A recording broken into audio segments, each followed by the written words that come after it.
Hey guys, tonight we begin with the unforgettable life and working conditions of brothel boys in the Qing Dynasty. So before you get comfortable, take a moment to like the video and subscribe. But only if you genuinely enjoy what I do here. And let me know in the comments where you're tuning in from and what time it is. It's always fascinating to see who's joining us from around the world.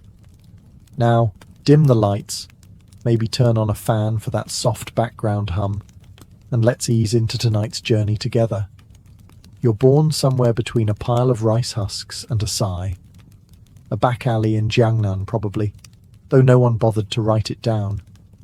Your mother calls you her little treasure, but the kind that costs more to keep than it's worth. You're the third son, which in Qing Dynasty economics puts you just above the family goat and just below the bucket. Food is scarce. Attention is scarcer. Your oldest brother is being groomed to inherit the family's one viable career path, probably chopping wood or collecting taxes, whichever pays slightly less. Your second brother is the backup plan. You're plan C. As in, can we sell him to Madame Xiang before he hits puberty? You're pretty. It's not your fault. Your lashes are long, your skin's suspiciously smooth, and your shoulders slope in that aesthetically tragic way poets love.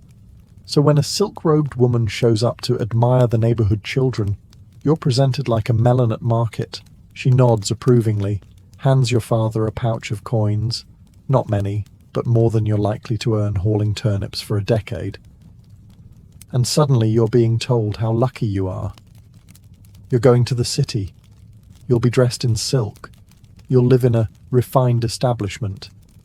You don't know what that means, but your mother is crying, and your father is suddenly interested in repainting the door. They rename you before you even arrive. Something like Little Plum or Fragrant Wind. Your old name is now irrelevant, like your opinions or dietary preferences. You ask if you'll come back home.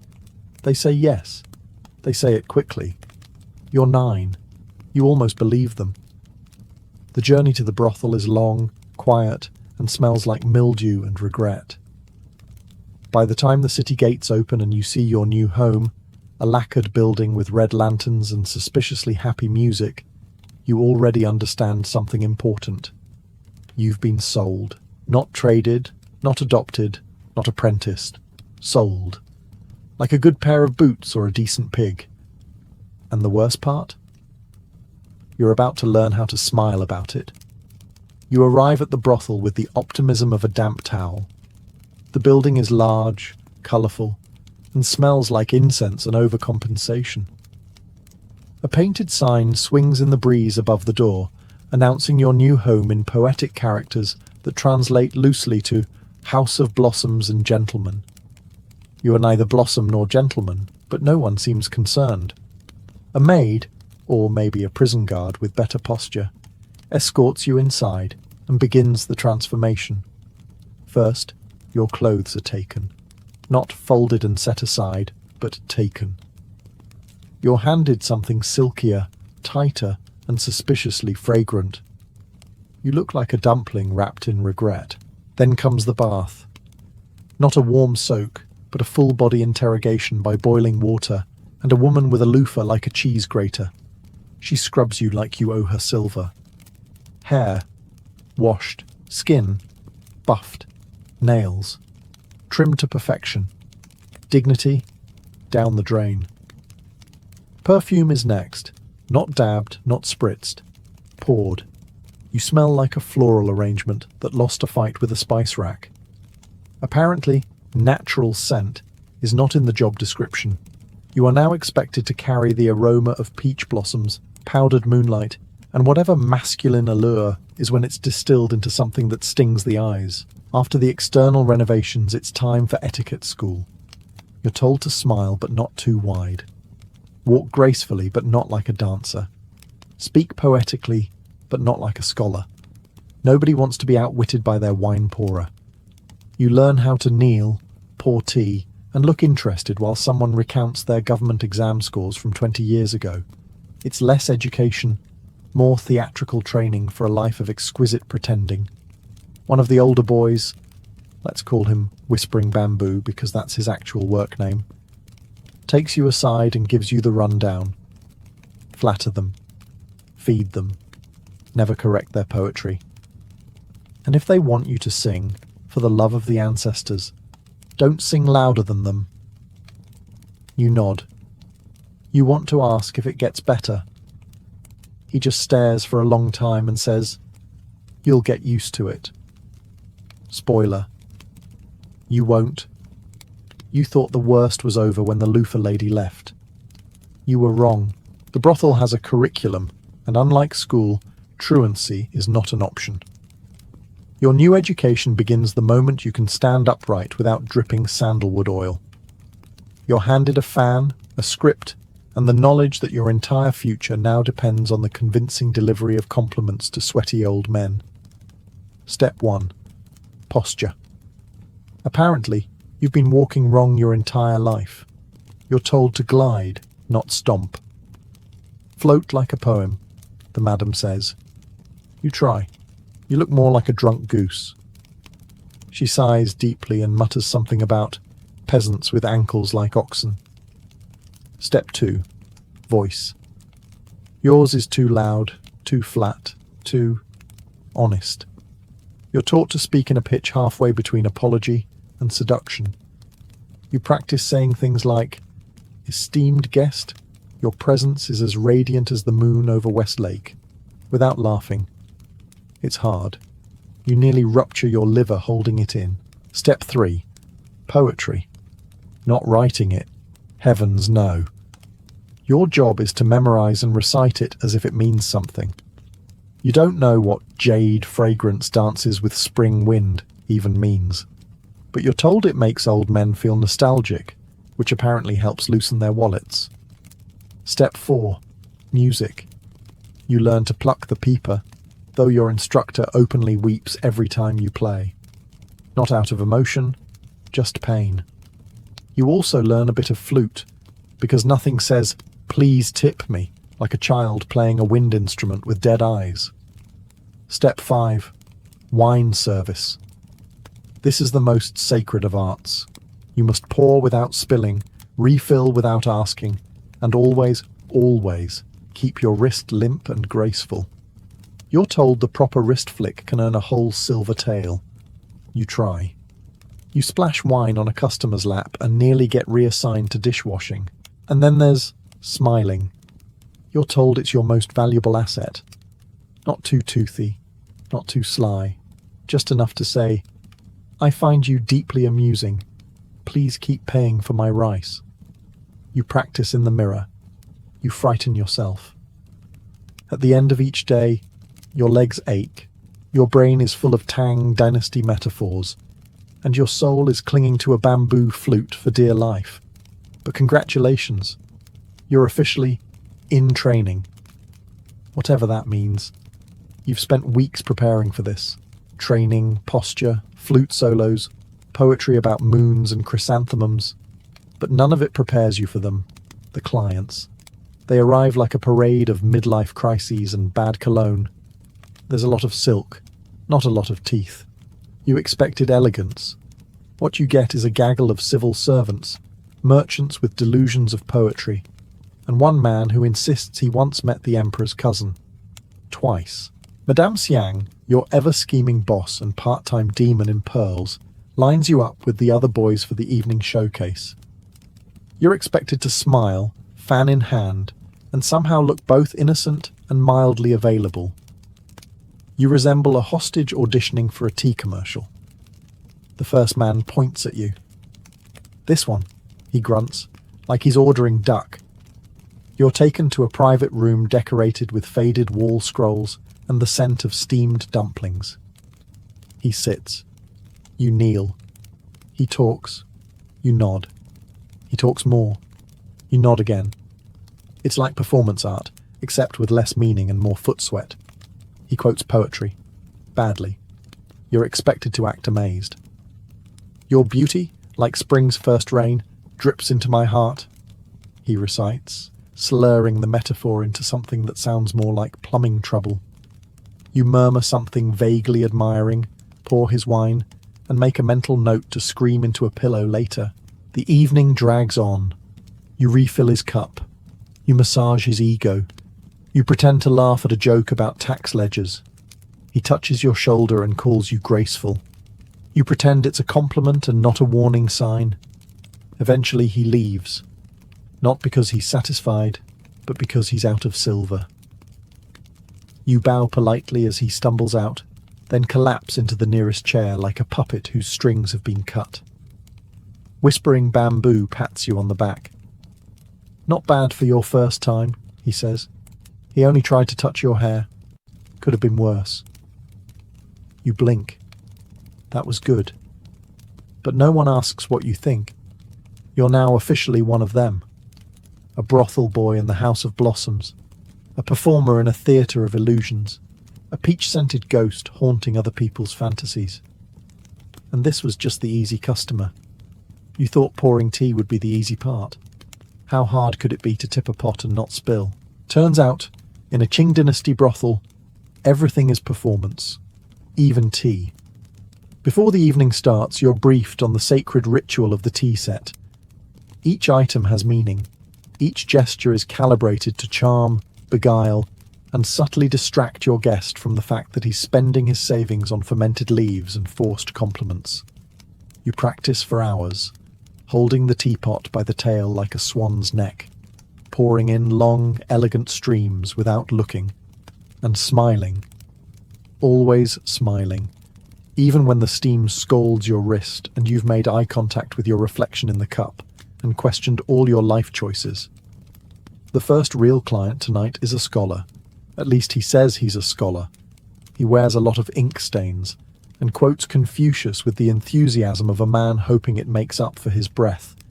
You kneel, you smile, you pour. "Such grace," he says, watching you tilt the pot. Like a crane at dawn, you nearly laugh, but you hold it in.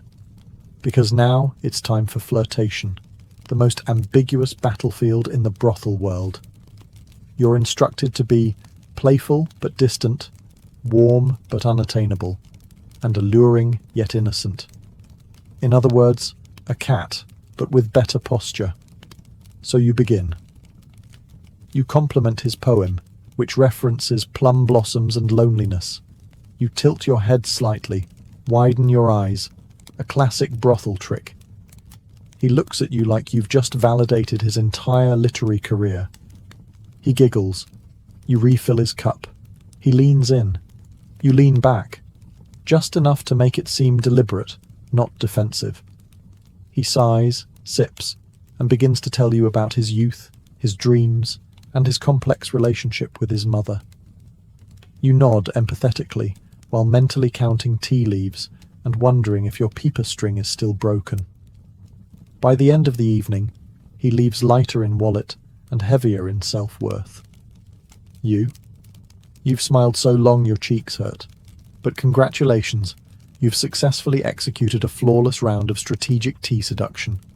You'll do it again tomorrow, and the day after that, until you die, or marry rich, whichever comes first. By now, you've mastered the smile, the tea pour, the subtle art of pretending to care about a man's calligraphy. But even with all your charm, you're still a nobody. Because in the brothel, hierarchy is sacred.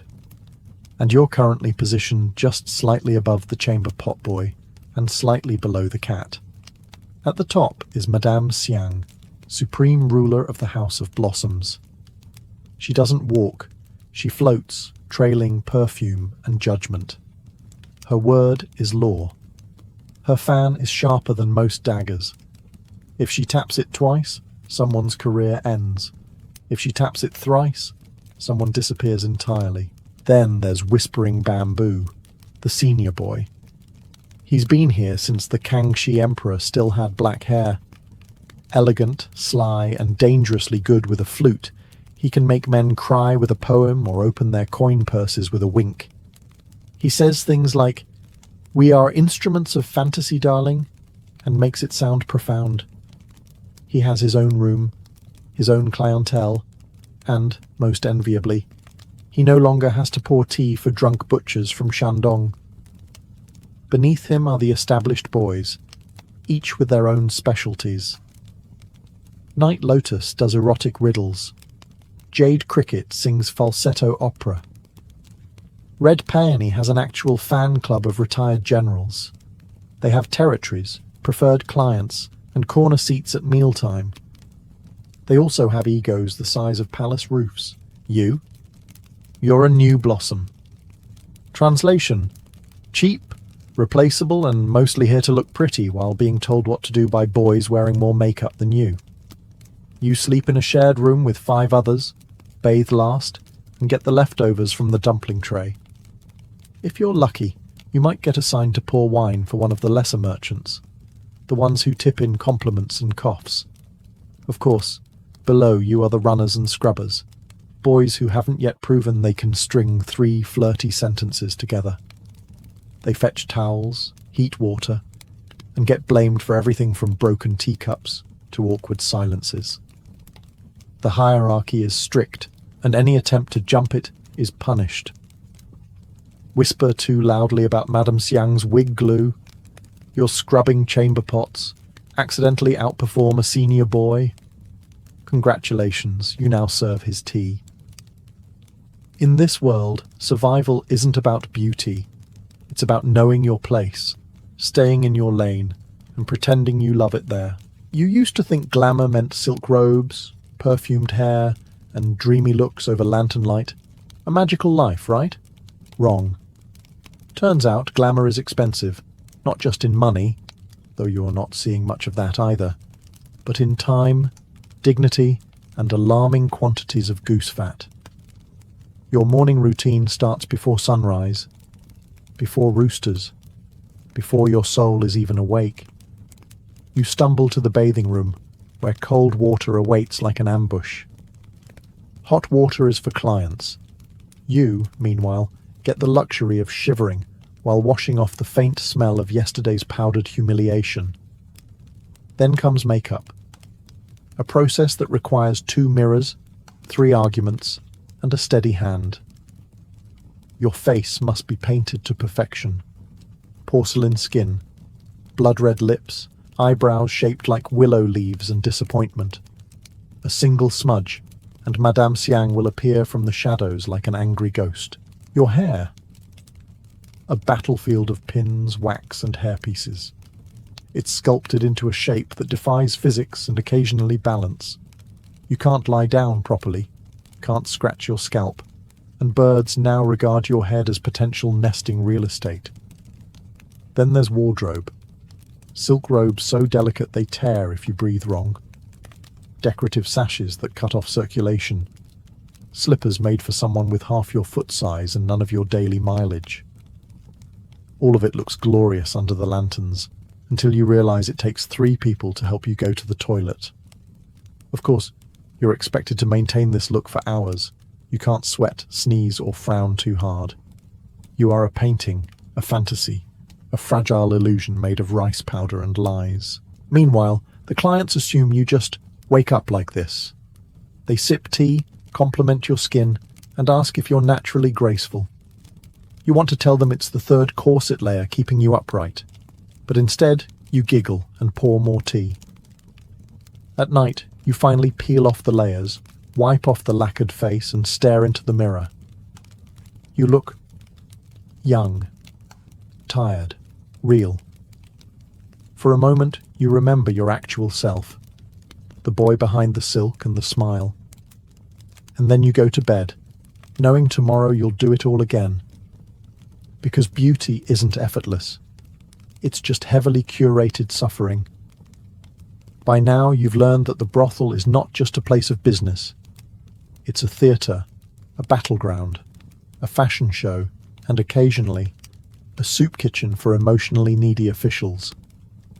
But it's also a place of rules, strange, specific, and occasionally enforced by a man holding a rooster feather fan. Which brings us to the forbidden ones. There are clients you're allowed to charm, merchants, scholars, retired soldiers with coin and cataracts. And then there are the off-limits elite, the ones who enter through the back door, never give their names, and are followed by guards who look like they bite. Your instructions are clear. Don't make eye contact, don't flirt, don't speak unless spoken to. And even then, don't be interesting. Naturally, the forbidden ones are the most curious of all. High-ranking eunuchs, royal cousins, court officials with secrets leaking out of their sleeves. They don't come here for tea. They come here for control and to be adored without complication. They pick their favourites. Sometimes it's the brooding flute player. Sometimes it's the quiet boy with moonbeam skin. Once, disturbingly, it was the kitchen boy who sings to ducks. If you're chosen by one, your life changes overnight. You get better food, softer robes, private quarters, and the unspoken understanding that you now belong to someone. Some boys call it a blessing. Others call it a polite kind of prison. You see it play out one evening.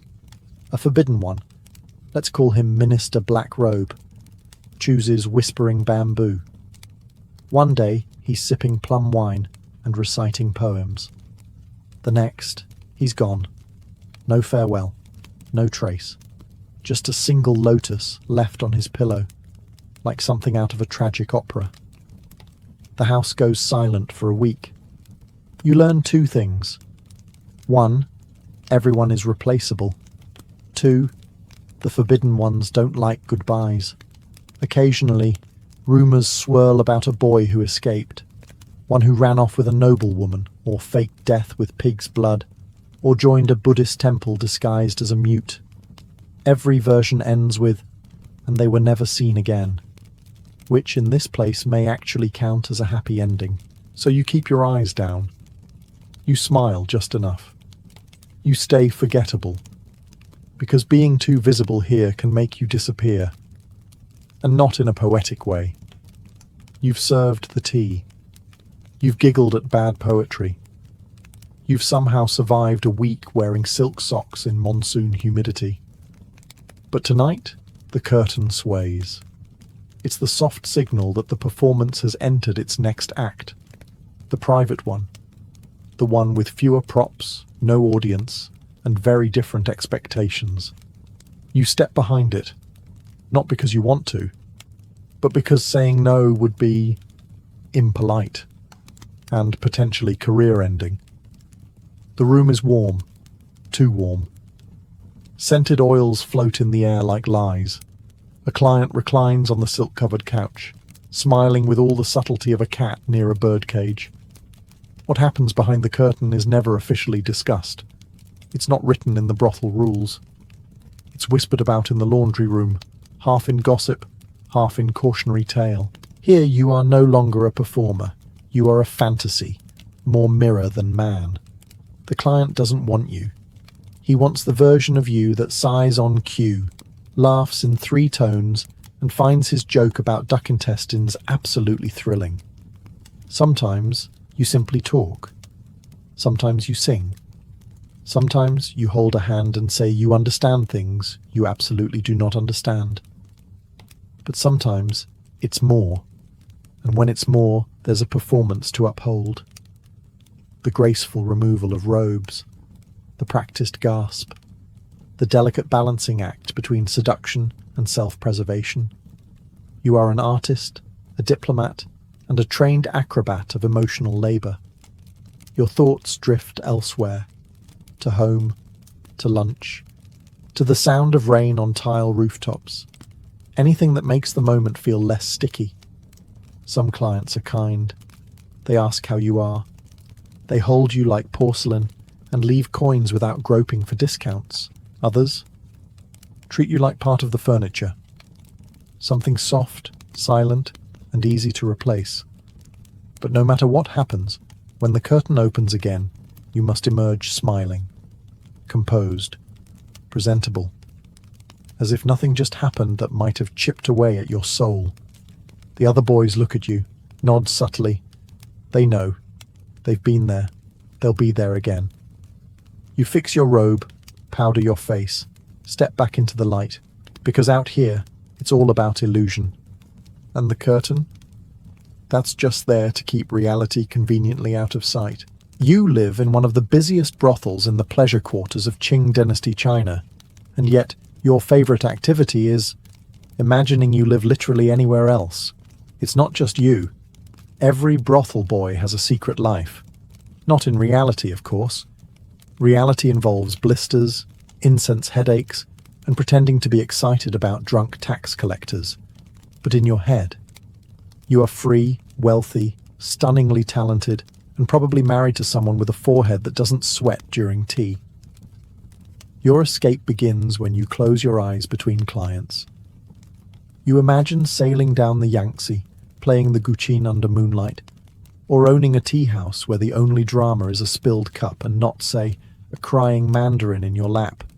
Some boys imagine becoming opera stars, others courtesans with actual agency, a delightful oxymoron if there ever was one. Whispering bamboo, always a romantic, dreams of being stolen away by a kind noblewoman with a horse and zero questions about his past. Your fantasy is more modest. Your own bed, clean rice, and never having to apply powdered rouge to your neck again. Of course, you know none of these are particularly realistic.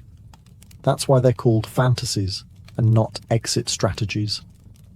Actual escape attempts are rare, and when they happen, they're usually the stuff of legend.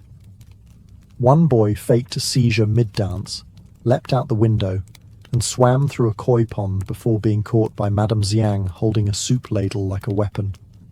He now does laundry, forever. So instead, you escape in little ways.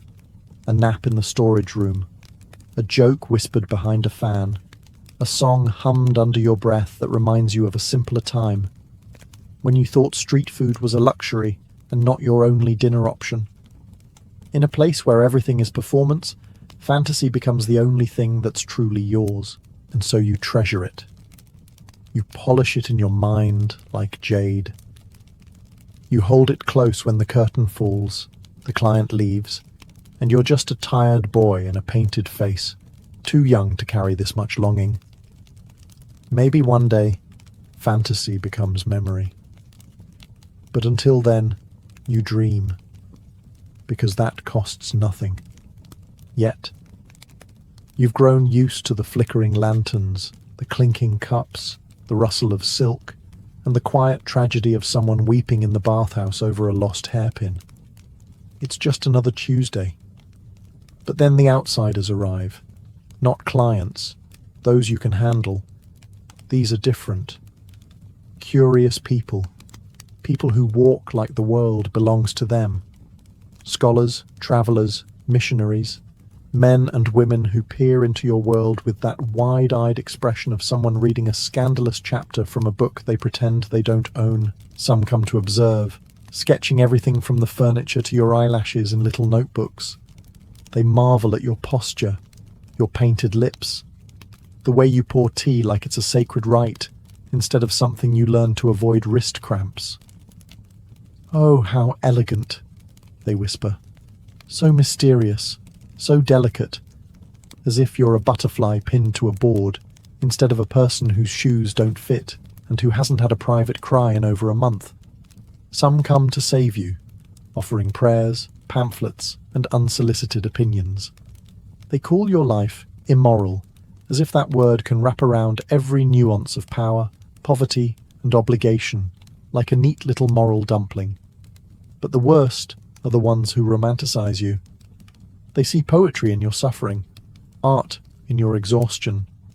They talk about the noble beauty of sacrifice, while sitting on cushioned chairs with rice dumplings you are definitely not allowed to eat. Sometimes they ask questions like, "Do you like it here?" And you smile. Of course you do. Who wouldn't love a job that involves emotional labour, public performance, and the occasional risk of venereal disease? You've learned to perform not just for clients, but for the gaze. That gaze that turns you into an object, elegant, tragic, and above all, silent. And yet, part of you wants to shout.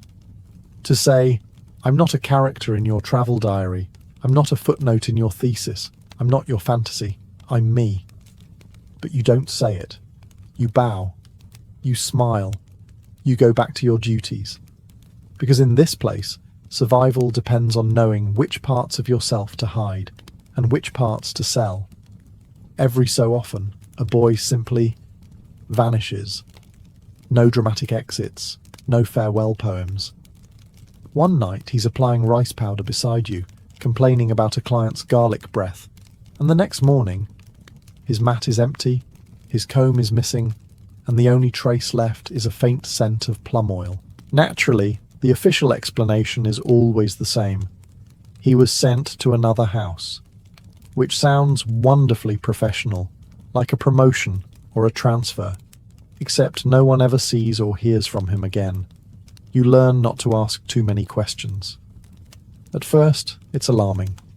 Then it becomes routine, like rain or foot fungus. You mark it with a nod, maybe a whispered, "He deserved better," and move on to rehearse your new song for the clients. Rumours thrive in this silence. Some say the boy ran away, slipped through the roof tiles, disguised as a noodle vendor, living free under the stars. Others say he was sold to a more exclusive establishment, where the pillows are softer and the rules are worse. Then there are darker whispers. Illness, punishment, or simply not earning enough to be worth the rice he was fed. No one speaks these things out loud. In this business, imagination is currency, and reality is best kept in storage with the old costumes and broken fans. Still, you remember them. The way Lotus used to hum off-key when he was nervous.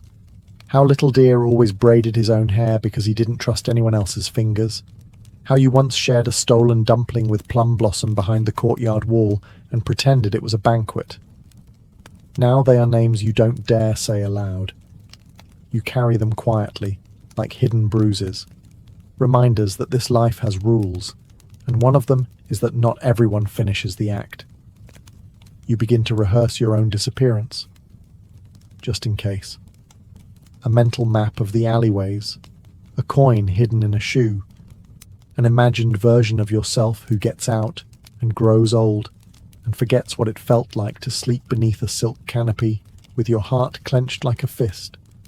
But until that day, if it ever comes, you paint your face, you strike your pose, and you don't ask what happened to the others, because deep down, you already know. In most professions, a promotion means more money, more respect, and the slight illusion of control. In your line of work, a promotion mostly means you've survived long enough without fainting, fleeing, or offending the wrong nobleman. If you're lucky, and lucky here includes a strong liver, flexible morals, and high cheekbones, you might be selected for an elevated role. That sounds glamorous, doesn't it? Almost imperial. In reality, it just means fancier costumes and clients with more titles in their names than teeth in their mouths. One day, Madame Xiang calls you in. You brace for the usual reprimand, but instead, she tilts her head and says, "You've been noticed. Congratulations. You're now a house favorite.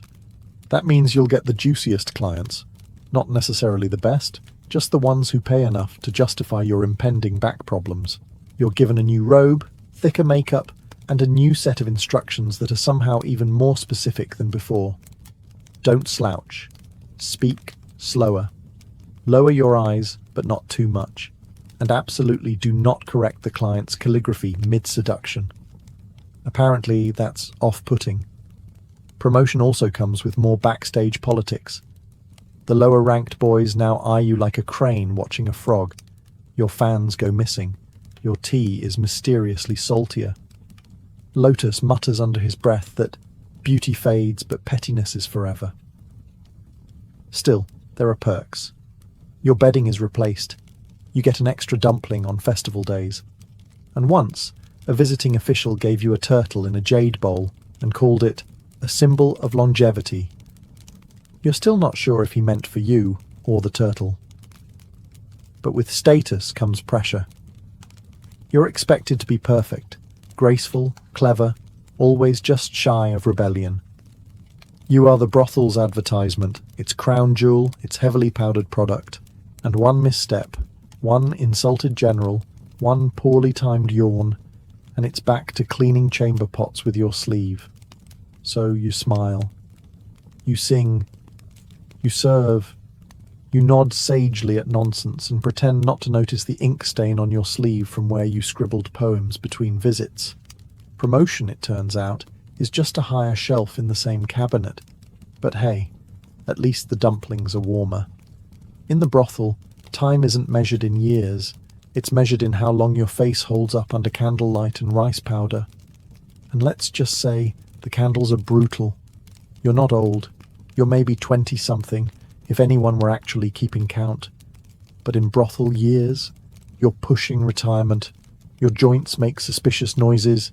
Your fan dances have a bit more ow than wow. And the new boys are starting to call you Gege, older brother, with just a touch too much pity. You remember when you were the new boy, fresh-faced, terrified, and certain that eyeliner was a form of torture. Now you can apply it in your sleep, which you've done twice, but you've learned something important. Youth is currency, and you are now operating on credit. Clients still ask for you, but less for flirtation and more for deep conversation. A terrifying sign. Nothing screams, "You're aging out of desirability," like being valued for your personality. Madame Xiang eyes you like someone deciding whether to sell a horse or make it into soup.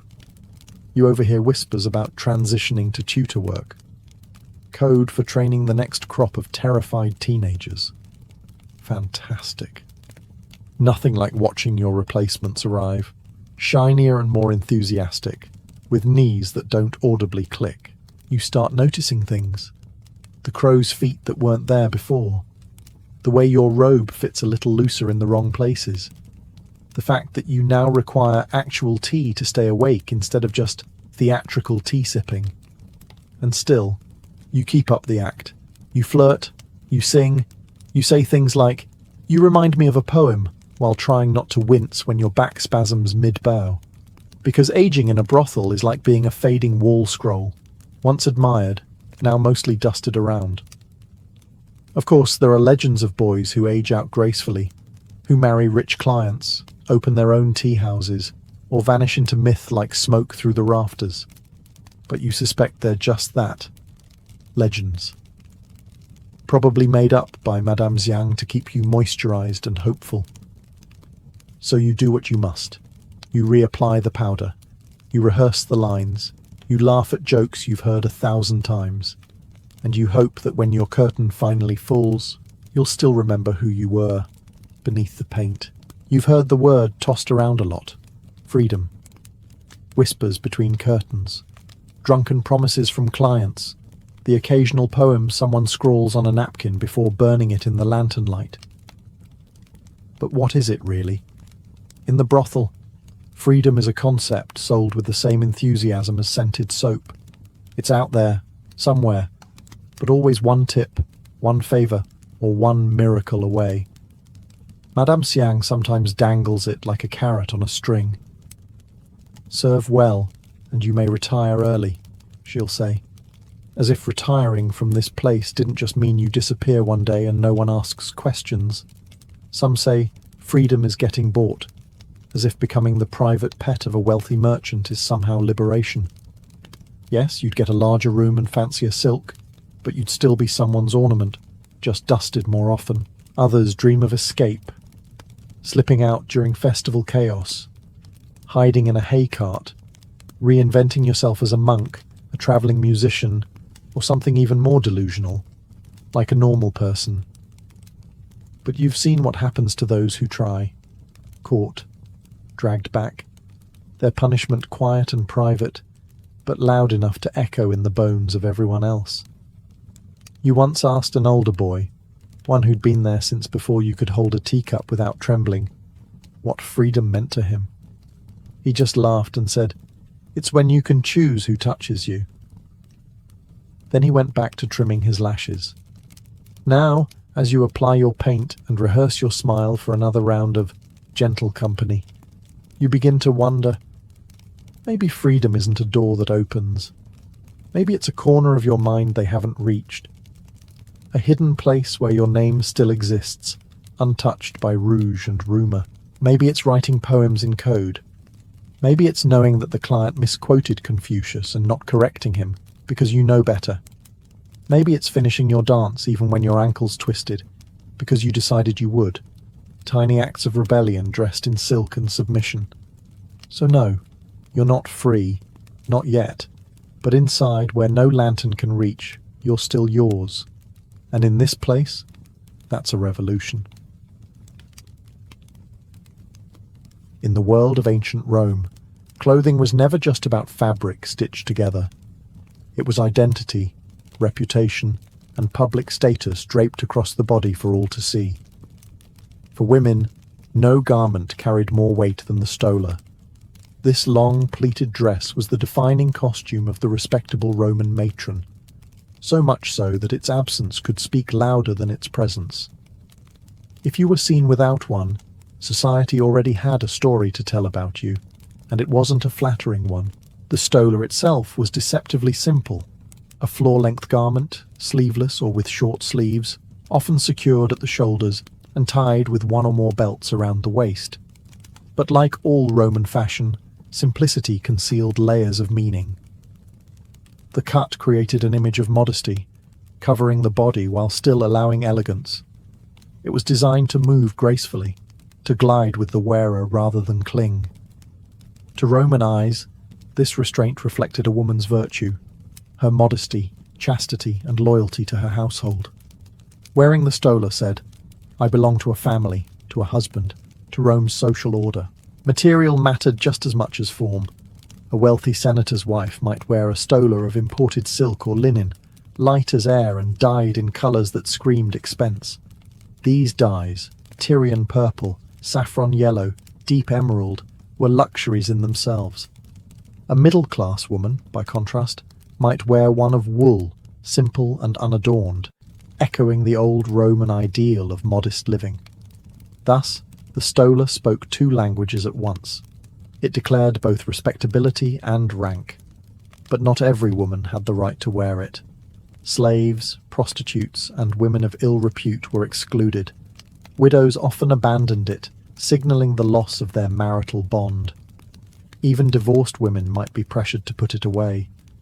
To wear or not to wear was a matter of social regulation, one that reinforced who was inside and who was outside the bounds of Roman morality. So, when you imagine a Roman street scene, women in long, flowing stolas crossing the forum or standing in temple courtyards, understand that you're not just looking at clothing. You're looking at a uniform of virtue, a garment heavy with meaning, one that whispered obedience, power, or shame depending on the eyes that saw it. If the stola was the foundation of Roman womanhood, the palla was its finishing touch. Imagine a large rectangular shawl, sometimes plain, sometimes richly decorated, draped over the stola in endless variations. The palla was both cloak and canvas. How it was worn could signal a woman's mood, her intentions, and even her social aspirations. The simplest way was to let it hang loosely over the shoulders, a sign of relaxation or domestic comfort. But in public, women often pulled it tightly around the body, creating a cocoon of modesty. This was especially important in the bustling chaos of Roman streets, where men shouted, vendors bargained, and eyes followed every movement. Draping the palla over the head, almost like a veil, transformed it into a symbol of chastity and reverence, particularly during religious ceremonies. A matron entering a temple with her head covered by the palla wasn't just respecting the gods. She was visually proclaiming her dignity to everyone present. Colour and fabric elevated the message. Fine wool in muted tones gave an air of traditional Roman virtue, while silks dyed in luxurious purples and reds made a very different statement: wealth, power, and connections that reached beyond Rome into the trade networks of the East. Elite women knew that eyes lingered on silk that shimmered in the sunlight, and they used that effect to command attention without a single word. A carefully draped palla could show just enough of the jewels or embroidery beneath to tease status while still maintaining the appearance of modesty. But the palla, could also carry moral judgment. A woman who neglected to wear it in public might be criticized as careless or immodest. Satirists like Juvenal mocked women who draped it too provocatively, twisting its folds into something flirtatious rather than respectable. Thus the palla was a double-edged garment, a shield of virtue, yet also a stage prop in Rome's endless theatre of appearances. For Roman women, fashion was rarely neutral. Every gesture of fabric, whether the palla was clutched close, swept dramatically over the shoulder, or drawn across the head, was a line in the ongoing performance of identity. In a society that scrutinized women's behavior relentlessly, the palla gave them a language of folds and drapery to speak without words. In ancient Rome, hair was not just hair. It was a stage for wealth, power, and personality. For elite women, hairstyles became architectural wonders, with braids coiled like serpents, curls piled high into towers, and intricate arrangements held together by pins of ivory, silver, or even gold. To step out into society with a plain hairstyle was unthinkable for those who could afford extravagance. The head, after all, was the first thing people noticed, and in Rome, first impressions could make or break reputations. During the Republic, styles were simpler. Buns at the nape of the neck, hair parted in the middle, modestly arranged to reflect traditional Roman virtues of restraint and discipline. But by the Empire, especially under the Julio-Claudian and Flavian dynasties, restraint gave way to spectacle. Empresses like Julia Domna or the Flavian women turned their hair into living crowns, towering several inches high. These coiffures required not only patience but also an army of enslaved hairdressers, known as ornatresses, who spent hours arranging every curl into perfection. The complexity of the style itself became a sign of wealth. If you had the time and servants to construct it, you clearly belonged to the highest class. Wigs and false hairpieces were another layer of the fashion. Roman women often imported blonde hair from Germany or red hair from Gaul, attaching it to their own locks to create contrast or volume. These additions added exotic flair, signaling both sophistication and Rome's dominion over faraway lands. Critics, of course, were quick to point out the irony. The same women who flaunted German hairpins were dressing themselves with the hair of conquered barbarians. Hairstyles also carried political undertones. Imitating the empress's hairdo was a way of aligning oneself with the ruling family. If the empress wore waves of curls across her forehead, soon dozens of aristocratic women in Rome copied the look. Fashion thus spread not through magazines or TikTok trends, but through the silent power of imperial influence. To style your hair a certain way was to declare loyalty, or at least admiration, for the dynasty in charge. But there was danger in excess. Satirists like Juvenal mocked women whose hair grew so tall it needed scaffolding of wires. He claimed their heads resembled ships ready for battle. Whether admired or ridiculed, Roman women's hairstyles were never neutral. Each curl was a statement, each braid a message. Their hair was not vanity, it was politics, woven strand by strand. If clothing spoke of virtue and hair revealed fashion, jewelry was where Roman women made their boldest declarations of wealth and power. Rings, necklaces, earrings, and bracelets weren't just decorative. They were investments, status symbols, and sometimes even political tools. The glitter of gold and the shimmer of gemstones announced a woman's place in society before she even introduced herself. Earrings were especially popular. Elite women wore elaborate pairs inlaid with pearls imported from the Persian Gulf or India, gems that traveled thousands of miles to rest on Roman ears. A single pearl could cost more than a soldier's yearly wage, and Roman writers loved to point out the extravagance. Pliny the Elder famously lamented that women wore entire fortunes dangling from their ears.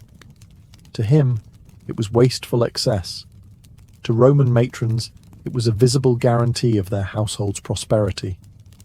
Necklaces and chains often featured pendants of amethyst, emerald, or carnelian carved into cameos. These weren't just pretty stones. Many Romans believed gems carried protective or mystical properties. Amethyst was thought to guard against drunkenness, while coral was worn as a charm against evil spirits. Thus, jewellery served not only as adornment, but as a shield of superstition. A Roman woman might step into the forum with a necklace that was both a fashion piece and a silent prayer. Bracelets, often worn in pairs, encircled wrists, and sometimes even the upper arm. Designs mimicked snakes coiling around the limb, symbolizing eternity and rebirth.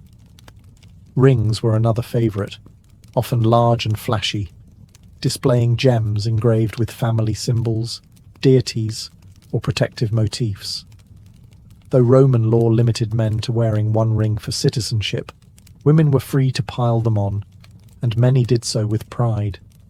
For wealthy women, jewellery boxes were miniature treasure vaults. Goldsmiths and craftsmen catered to their tastes, while husbands often gifted jewels as tokens of affection, or as public proof of their ability to provide. But jewellery could also become a source of criticism. Writers sneered at women who covered themselves in so many jewels that they resembled walking treasure chests, accusing them of vanity and greed. Still, jewellery endured as one of the most personal and powerful aspects of Roman women's fashion.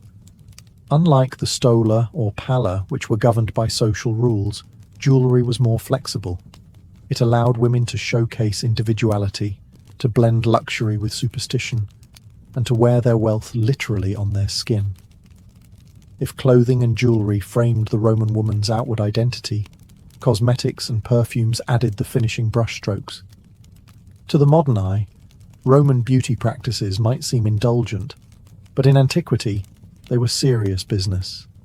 Skin, scent, and makeup became tools of persuasion, allure, and sometimes even subtle defiance of social expectations. The ideal Roman complexion was pale, smooth, and unblemished. To achieve it, women used chalk powders, ground white lead, or even vinegar-based facial masks. Some recipes promised to brighten the skin, others to erase wrinkles or scars. Wealthier women had access to exotic ingredients imported from across the empire: Egyptian coal, Babylonian powders, and rare resins. Of course, some of these mixtures were toxic, but beauty often came at a cost. To step into society with clear, pale skin was to show you didn't labour under the sun, that you lived a life of leisure, far removed from the toil of commoners. Rouge was equally important. Red cheeks and lips were painted using crushed mulberries, wine dregs, or cinnabar. A touch of colour signalled youth and vitality, but too much provoked scandal. Satirists gleefully mocked women who overpainted their faces, accusing them of hiding behind masks. Yet the demand for rouge never disappeared. It was the little secret every Roman woman carried on her skin. Eye makeup was another battlefield. Black coal, drawn in bold lines around the eyes, created dramatic definition and was borrowed directly from Egyptian traditions. Green and blue eyeshadows, made from malachite or lapis lazuli, added flair, though they were costly. To critics, these painted eyes suggested decadence. To admirers, they were captivating. Perfumed oils were then applied to the hair and body, completing the ensemble with invisible luxury. Perfumes themselves were an empire within the empire. Rome imported spices and resins from Arabia, India, and North Africa, blending them into complex fragrances stored in glass bottles or alabaster jars. The scent of frankincense, myrrh, or cinnamon clung to a woman as strongly as her stola or jewels. Perfume announced her arrival before she spoke and lingered after she left, a sensual signature. But, as with all aspects of fashion, there was tension. Philosophers condemned heavy cosmetics and perfumes as signs of vanity or moral weakness. Still, for Roman women navigating a world that judged their appearance relentlessly, these powders and oils weren't just vanity, they were armour. With every painted cheek and perfumed wrist, they crafted power out of beauty. Though Roman women's fashion is often remembered for flowing fabrics and elaborate hairstyles, footwear was equally important. Shoes were more than protection for the feet. They were indicators of class, occasion, and even morality. To step into the world in the wrong pair was to risk whispers, satire, or outright exclusion. At the simplest level, Roman women wore sandals, or solei, flat-soled and strapped with leather. These were the everyday choice, practical for the home and the warmer streets of Rome. Their simplicity, however, did not mean invisibility. Wealthy women could have their sandals decorated with coloured leather, dyed straps, or even gilded studs, turning a humble design into a quiet flex of luxury. For indoor wear, especially in private households, some women went barefoot, suggesting intimacy and domestic ease. When stepping into public spaces, more formal footwear appeared. Calce, closed leather shoes with laces, were typically worn by the upper classes. Women often paired them with their stolas and pallas for religious ceremonies or public appearances, where formality mattered. The leather might be dyed in rich colours, reds, greens, even purples, showcasing expense and craftsmanship. These weren't shoes made for running through muddy streets. They were made to be seen. There were also specialised shoes for different settings. Banquets or theatre visits might call for softer, more luxurious slippers, often embroidered or lined with delicate materials. In contrast, travel demanded sturdier footwear, thicker-soled shoes that could endure rough terrain. Even within the domestic sphere, footwear varied. Women of wealth might own slippers inlaid with jewels or precious metals, worn only within the safety of their villas, never risking the dust of the forum. Footwear could even carry symbolic weight. Certain shoes were reserved for rites and rituals, their colours or styles tied to religious meanings. High-soled shoes added stature and grace, lifting the wearer above the crowd both literally and socially. Some shoes were designed to creak as the wearer walked, ensuring attention wherever she went. Writers often sneered at women who obsessed over fashionable shoes, accusing them of vanity or frivolity. Yet in reality, footwear was an extension of the broader Roman obsession with appearances. Just as the stola and palla spoke of virtue, so too did shoes reveal refinement, wealth, and cultural awareness. To Roman women, even the smallest detail beneath their hem was another chance to declare who they were and who they were not. In Rome, fabric was never just fabric. It was a silent battlefield of class, wealth, and power. What you wore, and especially what colour it was, told the world not just who you were, but what you were allowed to be. For women, this choice was deeply political. Wool was the traditional Roman fabric, practical and tied to old republican values of modest living. Women in humbler households spun and wove their own wool, and a plain wool stola marked a woman as virtuous, hard-working, and respectable. But as Rome expanded and the empire's wealth grew, fabrics from across the known world began to flood the markets. Linen from Egypt, cotton from India, and above all, silk from China transformed elite fashion. Silk was light, translucent, and scandalously expensive. To critics, it represented moral decline, proof that Roman women were draping themselves in the spoils of empire. To those who wore it, silk was pure prestige, every shimmer in the sunlight a reminder of their family's reach and resources. Colour, too, carried enormous weight. White wool suggested purity and simplicity, especially appropriate for ceremonies and religious rituals. Bright saffron was linked to weddings, fertility, and celebration. Deep greens and blues offered fashionable variety, but could never rival the status of purple. Tyrian purple, made from thousands of crushed sea snails, was the most coveted dye in the Roman world. So rare and costly was this pigment that laws restricted its use. Only emperors, empresses, and certain members of the elite could wear full garments of purple, though clever women often incorporated narrow stripes or borders into their stolas or pallas, to hint at power without breaking the rules. The politics of dye meant that a Roman woman's clothing was essentially a walking manifesto. A plain wool stola could say, "I honour tradition," while a silk palla in shimmering purple declared, "My family commands wealth and influence."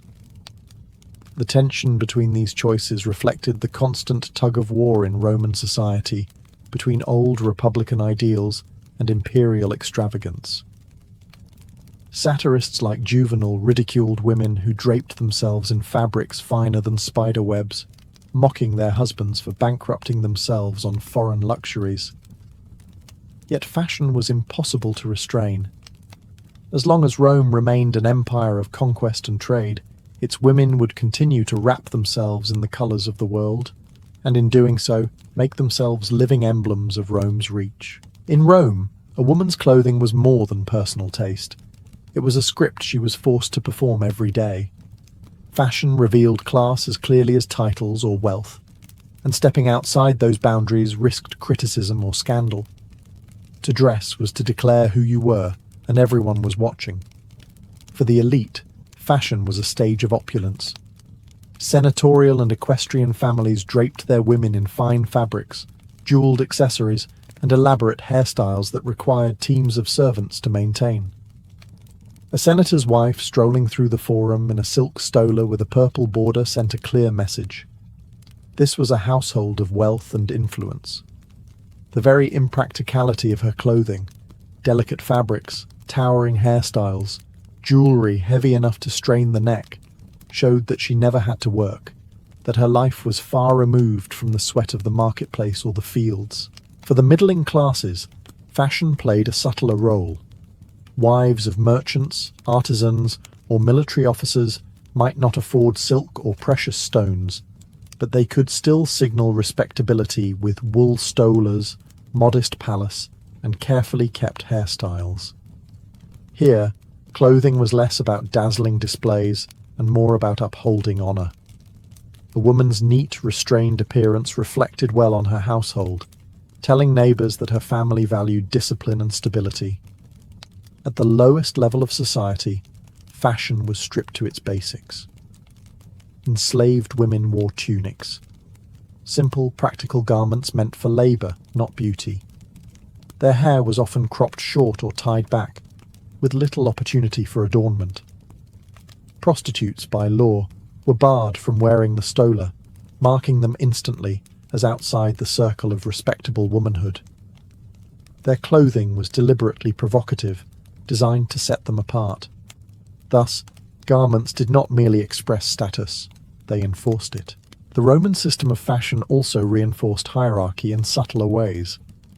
Laws known as sumptuary regulations tried to restrict extravagance, dictating who could wear certain fabrics or colours.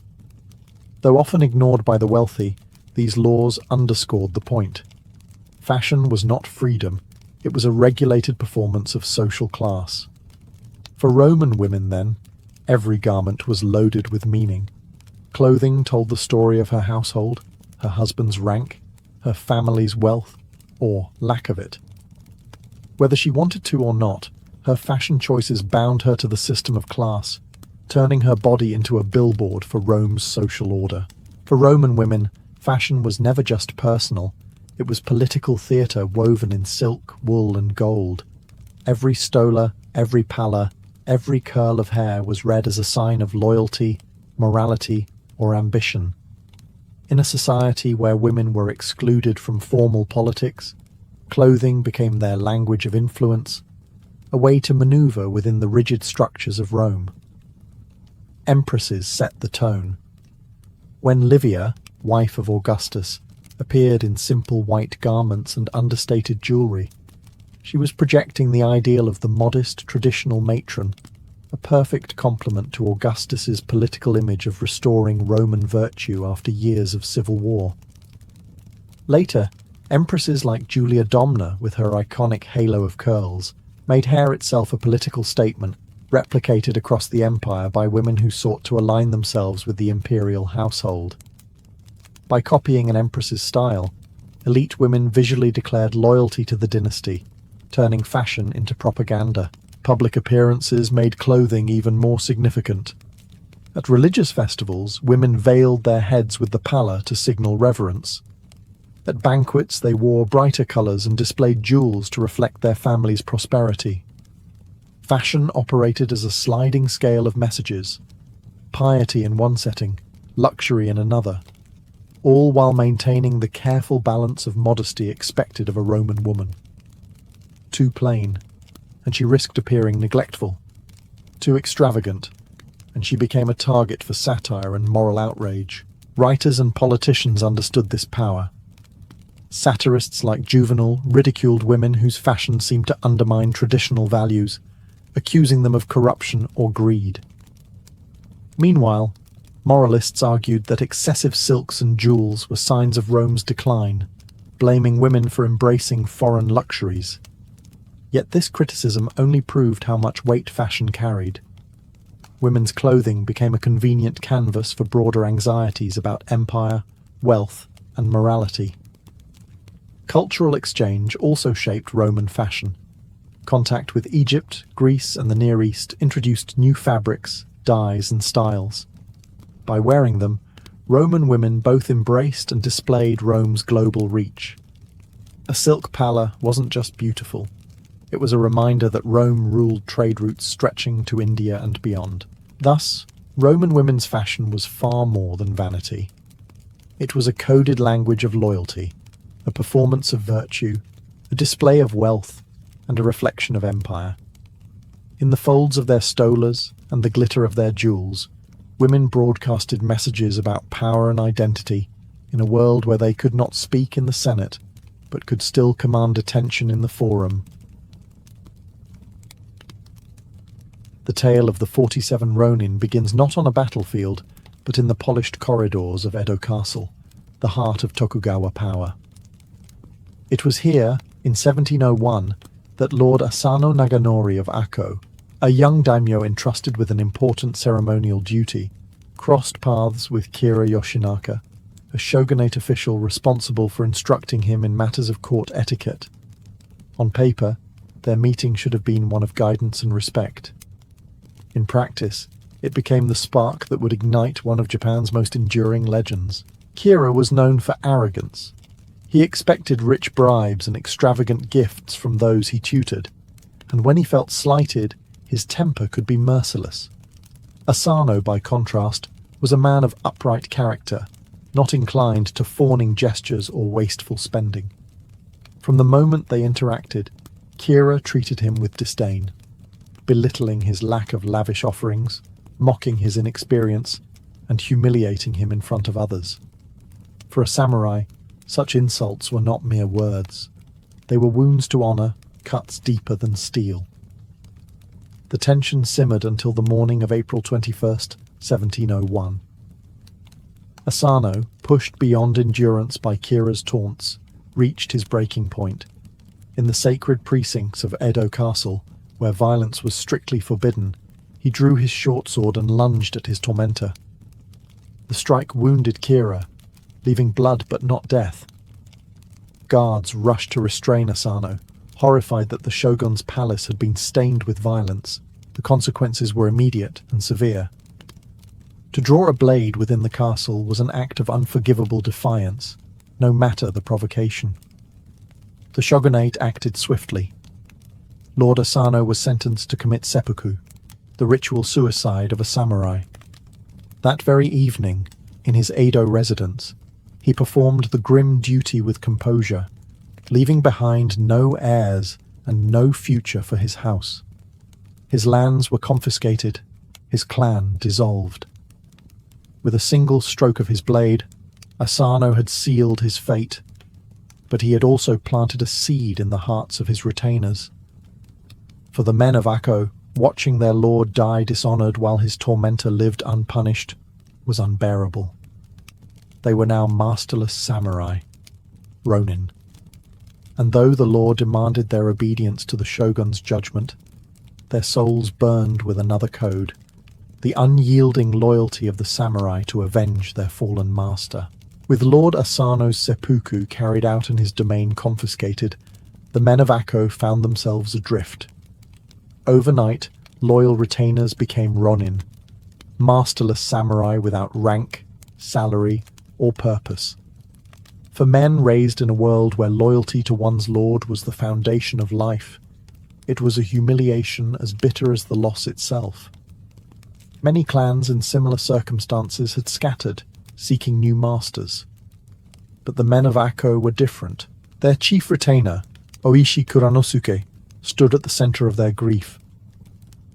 Calm, deliberate, and known for his wisdom, Oishi gathered the core group of Asano's retainers and posed the question none dared voice. Should they bow to fate, or should they avenge their lord? Vengeance was dangerous. It meant defying the shogunate, breaking the peace of the Tokugawa order, and likely meeting death. But to abandon their duty was unthinkable. In hushed voices they agreed. Their true loyalty was not to the shogun's decree, but to the man who had given them honor, Lord Asano. The plan was not declared openly, even among themselves. Instead, they swore a silent oath to one another. 47 men, bound by shared disgrace, would dedicate themselves to a single purpose, the destruction of Kira Yoshinaka. Yet vengeance could not be rushed. Kira, fearing retaliation, fortified his mansion and doubled his guard. The shogunate expected the Akko Ronin to scatter, but Kira expected the opposite, a direct strike. Patience would be their only weapon. Oishi, understanding this, disbanded the group temporarily. Some Ronin took up trades as merchants, artisans, or monks, blending into ordinary life. Others wandered, living as drifters to avoid suspicion. Even Oishi himself seemed to abandon the path of honor, moving to Kyoto, drinking heavily, and visiting brothels until he earned a reputation as a fallen man. To outsiders, it looked as though the Akko Ronin had lost their spirit. But beneath the facade, their bond remained unbroken. Every humiliation, every disguise, was part of a larger strategy, to lull Kira into a false sense of security. For nearly 2 years they endured. Their oath was not sealed in ceremony or words carved in stone, but in the quiet determination of men who refused to let time or dishonor erase their master's name. The 47 Ronin had set themselves on a path that could end only in triumph or death, and in their hearts they welcomed both. While the Ronin scattered into disguise, Kira Yoshinaka lived in a state of anxious watchfulness. Though he had escaped Asano's blade with little more than a wound to his forehead, he knew the danger was not past. Samurai loyalty ran deep, and vengeance was a ghost that could haunt a man for years before striking. The thought of Asano's retainers biding their time gnawed at him day and night. At first, Kira reacted with paranoia. He fortified his mansion in Edo, hiring guards, raising high wooden walls, and ordering watchmen to patrol the grounds. Every creak in the night, every rumor in the streets, seemed like a sign that the Akko Ronin were near. He rarely ventured outside without an escort, and even then, his eyes scanned alleys and rooftops. To his retainers, he was a lord under siege from his own fears. Yet as months passed and no attack came, his vigilance wavered. News trickled in of Oishi Kuranosuke's supposed disgrace in Kyoto, how the once loyal retainer had abandoned dignity, drinking and consorting with courtesans. Other Ronin were said to have melted into the population, taking up trades or vanishing into obscurity. Whispers suggested they had lost heart, broken by poverty and dishonor. Slowly, Kira's confidence returned. To those around him, Kira seemed eager to believe the threat had dissolved. He reduced his guards, relaxed the nightly watches, and resumed something like his former life of ceremony and courtly duties. Still, the stain of Asano's attack lingered. Many saw Kira as a man who had provoked his lord into a fatal breach of protocol, and his reputation suffered despite his survival. He feared public shame almost as much as he feared the Ronin's swords, but complacency crept in all the same. The fortifications remained, but the discipline within them softened. Guards slacked in their duties, assuming the danger had passed. Servants too grew careless, and Kira himself, relieved by the passage of time, lowered the shield of constant suspicion. He had convinced himself that the Ronin had abandoned vengeance, that they had chosen survival over loyalty. This was exactly the illusion Oishi and his men had cultivated. For every night Kira slept easier, believing himself safe, the Ronin drew closer to the moment when patience would give way to steel. Kira's uneasy vigilance, once sharp, was fading into the arrogance that would soon seal his fate. While Kira slowly let his guard down, Oishi Kuranosuke was crafting one of the most brilliant deceptions in samurai history. If the Ronin struck too soon, Kira would be ready, and the shogunate would crush them without hesitation. The only path to success was patience, and to make Kira believe vengeance was no longer possible. To achieve this, Oishi sacrificed his own honor. In Kyoto, Oishi deliberately dismantled his reputation. Once respected as a loyal and disciplined retainer, he began frequenting the pleasure quarters, staggering through the streets drunk and wasting nights in brothels. His family endured whispers of disgrace. His wife, unable to bear the shame, eventually left him. Even some of the Ronin questioned whether their leader had truly lost his way. Yet this fall into apparent ruin was carefully calculated. Every drunken stumble, every scene of debauchery, was a mask. Kira's spies in Kyoto reported back eagerly. The feared chief retainer of Akko had become a broken man. If their enemy's leader had collapsed into vice, then surely the other Ronin had dispersed for good. This was exactly the impression Oishi wanted. He knew that Kira's arrogance and need for reassurance would blind him to the possibility of deeper strategy. To the outside world, Oishi appeared finished, but behind the scenes, he was in constant communication with the surviving Akko Ronin. Letters, delivered in secret, coordinated their movements. Some Ronin became merchants, others monks, and one even married into a tradesman's family to disguise his true identity. Each sacrifice was made in silence, their loyalty hidden beneath the cloak of ordinary life. The deception was not without its dangers. At one point, a samurai from another clan, disgusted by Oishi's drunken behavior, attacked him in the street and spat upon him for betraying the way of the warrior. Oishi accepted the humiliation without resistance. For him, the insult was a weapon in disguise, proof that his charade was convincing. Every blow to his public image brought him closer to the moment of vengeance.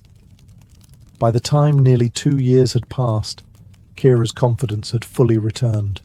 His defenses slackened, his vigilance dulled. To him, Oishi was a ruined man, and the Ronin of Akko were no more.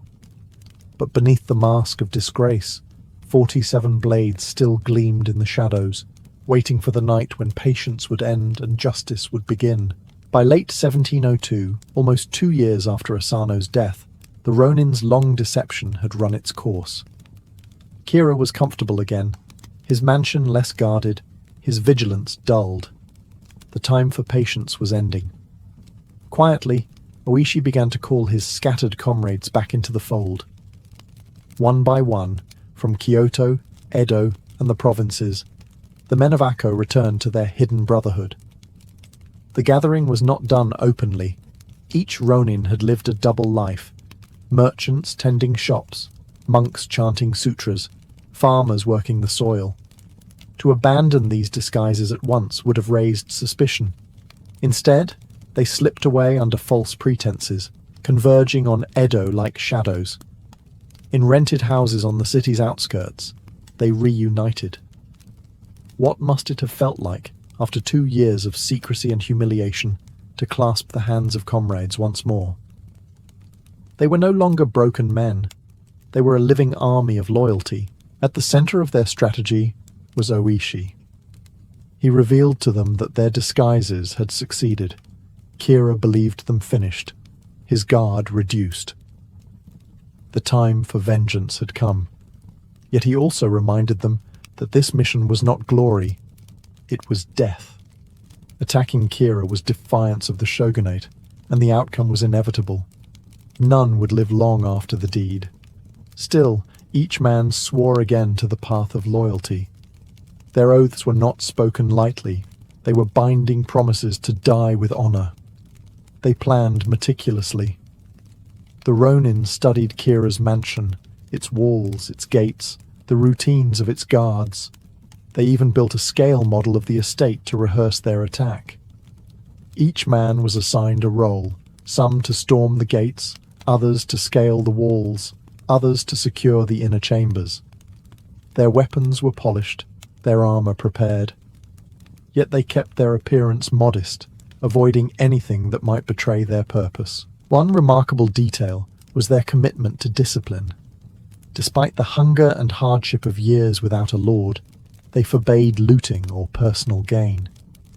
This was not to be a raid for profit, but a mission of honor. They were blades sharpened for one strike alone. As winter deepened in Edo, the Ronin waited for the night when their loyalty would explode into vengeance. Their secret gathering was complete. 47 men stood together, united by grief, by duty, and by a single unshakable truth. They would restore their master's honor, even if it cost them their lives. On the snowy night of January 30th, 1703, the Ronin struck. Edo lay cloaked in silence, its streets muffled by a heavy winter storm. It was the perfect cover. Snow to mask their footsteps, darkness to shield their approach. 47 men, dressed in black and armed with swords, spears, and bows, moved as one. After nearly 2 years of waiting, their oath was about to be fulfilled. Oishi divided the men into 2 groups. One would storm the front gate of Kira's mansion, drawing attention with ferocious noise. The other would scale the rear walls, surrounding the compound so no one could escape. Orders were strict: protect the innocent, harm no women, children, or servants. Their enemy was Kira alone, and the Ronin's honor demanded they act with discipline. The attack began with the crash of hammers and the crack of wood as the front gate gave way. The guards inside, startled from sleep, rushed to meet them, but the Ronin fought with precision. Their years of planning showed.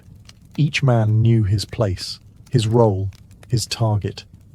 Arrows flew into the night, drums beat to signal their movements, and the mansion erupted in chaos. Kira's retainers fought desperately, but they were outnumbered and unprepared. Some attempted to rally, but the Ronin pressed forward, cutting them down with steady resolve. At the rear of the estate, the second group scaled the walls and secured the exits, ensuring no escape was possible. The compound was a trap, and inside it, Kira Yoshinaka was cornered. As the battle raged, servants and women were ushered to safety. The Ronin shouted assurances that no harm would come to them, calming panic where they could. It was not slaughter but justice, carried out with the discipline of warriors bound by code.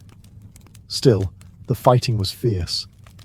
Blades clashed, shouts echoed through the snowy air, and blood stained the white ground.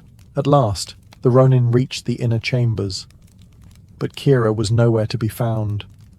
Rooms were searched, doors broken, cupboards emptied. The man who had mocked and humiliated their lord was hiding like a rat within his own walls. The Ronin pressed deeper, relentless, until they found the place where vengeance waited. This night was not a raid for plunder. It was the execution of an oath. And though the snow fell gently on Edo's rooftops, inside Kira's mansion, it was a storm of steel and loyalty. The Ronin swept through Kira's mansion, room by room, their blades cutting through resistance until only silence remained. Yet their true target was still missing. Oishi ordered a thorough search. Lanterns flickered against wooden walls as men tore apart closets, slid open doors, and overturned chests. Servants were questioned at sword point. Finally, in a dark, out-of-the-way chamber, they found him. Kira Yoshinaka, trembling, concealed inside a storage shed, clutching nothing more than a short blade. It was a pitiful sight. The man whose arrogance had driven Lord Asano to ruin now crouched in fear, his face pale, his dignity gone. The Ronin dragged him into the open, and the moment felt heavy with history. After nearly 2 years of waiting, planning, and enduring disgrace, vengeance was within reach. But the Ronin were not murderers in the shadows. They were samurai, bound by code. Oishi stepped forward and addressed Kira with formality. He offered him the chance to die as a samurai by his own hand. The Ronin presented Kira with a dagger, the very blade that Lord Asano had used to commit seppuku in Edo Castle. The symbolism was unmistakable.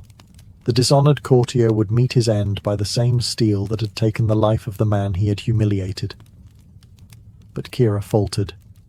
He could not summon the courage to take his own life. Perhaps it was fear, perhaps shame. But in refusing seppuku, he revealed himself as the opposite of everything the samurai ideal demanded. After waiting a respectful moment, Oishi gave the order. One of the Ronin stepped forward and delivered the death blow, severing Kira's head cleanly with a single stroke. The act was quick, decisive, and untainted by cruelty. When it was done, the Ronin bowed. For them, vengeance was not an act of rage, but the fulfillment of duty. Kira's head was placed in a bucket, to be carried with solemn care. No cheers erupted, no celebrations. Instead, a deep silence fell over the mansion. Their oath had been kept. Their honour, and that of Lord Asano, was restored. Outside, snow continued to fall, blanketing the blood-stained ground. The Ronin gathered together, weary yet resolute. They had completed their mission, but they knew the path ahead was short. For samurai who defied the shogunate, there could be no pardon. Yet as they prepared to leave Kira's estate, each man walked with lighter steps. They had chosen loyalty over life, and in that choice, they had become immortal. With Kira's head secured, the 47 Ronin emerged from the mansion into the snowy streets of Edo. Dawn had not yet broken, and the city lay in hushed stillness, its rooftops heavy with white. The Ronin, weary from battle but resolute, formed a solemn procession. At the front, Oishi carried the bucket containing Kira's severed head, cradled not as a trophy but as proof of justice fulfilled. Behind him, the others followed in silence, their weapons blood-stained, their armor dusted with snow. The streets stirred with whispers as word spread. Townsfolk, peering from windows and doorways, recognized the men of Akko. For 2 years, these Ronin had been objects of pity or ridicule, masterless samurai who seemed to waste their lives in disgrace.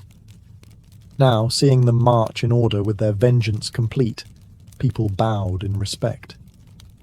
The spectacle was not one of rebellion, but of loyalty so pure it stirred awe. Even those who had mocked Oishi's drunken charade now realized its purpose. The Ronin's destination was Sengakuji Temple, where Lord Asano was buried. Their march was both funeral and pilgrimage. At each step, the snow muffled the sound of their sandals, as though the city itself were holding its breath. They passed checkpoints unchallenged. No one dared stop them, for their mission was already understood. In Edo, samurai values still carried weight, and the sight of men walking willingly toward their fate commanded reverence. When they reached the temple, the Ronin entered its quiet grounds. Before Asano's grave, they knelt and placed Kira's head upon the stone, offering it to their fallen lord as a final act of service. Some wept openly, their long years of shame and sacrifice pouring out in that moment. Others prayed silently, their faces calm with the serenity of duty fulfilled. For them, this was not revenge.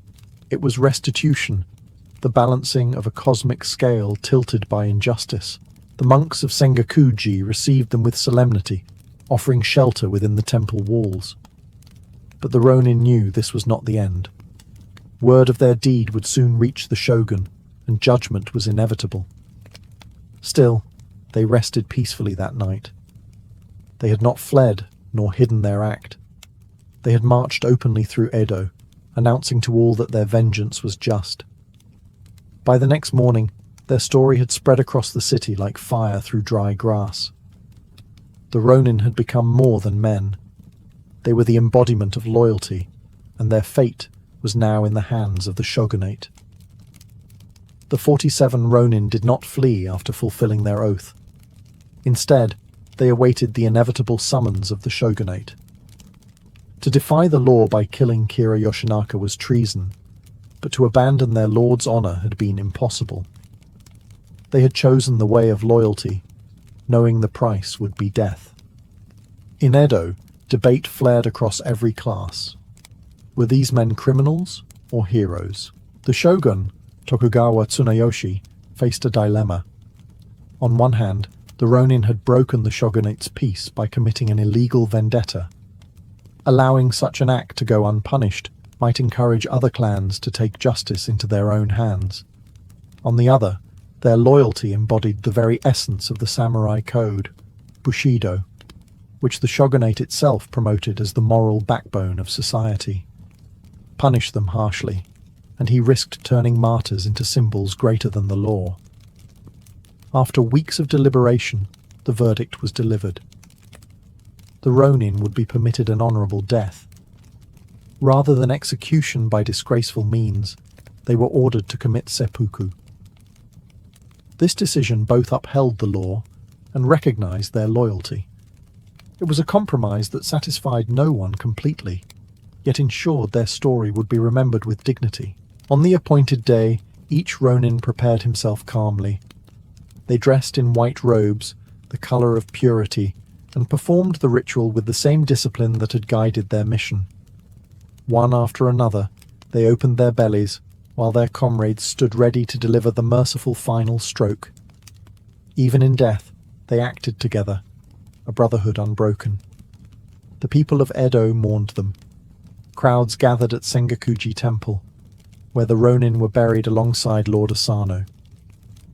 Visitors left incense, flowers, and prayers, honoring men who had chosen loyalty over survival. In the centuries that followed, their graves became a pilgrimage site, and their story was retold in plays, poems, and novels.